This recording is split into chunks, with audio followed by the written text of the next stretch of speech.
Hello hello বন্ধুরা, আজ আমরা দেখব আধার সাথে কীভাবে ডিবিটি লিঙ্ক করব, ঠিক আছে। এবং চলো দেখা যাক কম্পিউটারটা, ঠিক আছে। আপনারা মোবাইল এবং কম্পিউটারটা ক্রোম ওপেন করে নেবেন, ঠিক আছে। তো দেখাও, আমাদের ক্রোম ওপেন করে নিয়েছি, ঠিক আছে। তো এখানে আমরা এবার এনপিসিআই টাইপ করে নেব, ঠিক আছে। টাইপ করে নিয়েছি।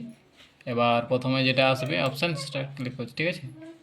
ওকে, ক্লিক করার পর এখানে কেয়ার অপশানে টাচ করবো, ঠিক আছে।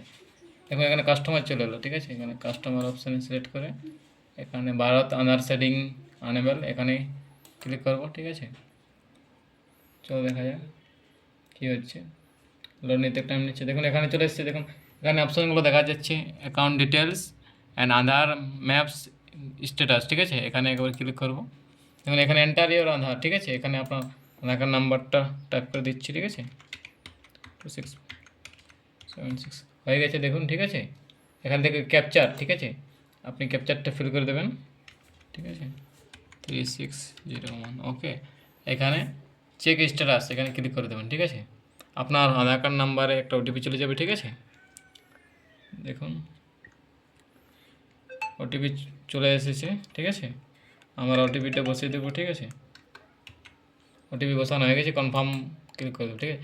দেখুন আমার যেমন লেখা পাঞ্জাব ব্যাংকের সাথে আমার ডিবিটি লিঙ্ক করা আছে, ঠিক আছে। তো এটা আপনারা চেক করলেন যে কোন ব্যাংকের সাথে আপনার ডিবিটি লিঙ্ক করা আছে, ঠিক আছে।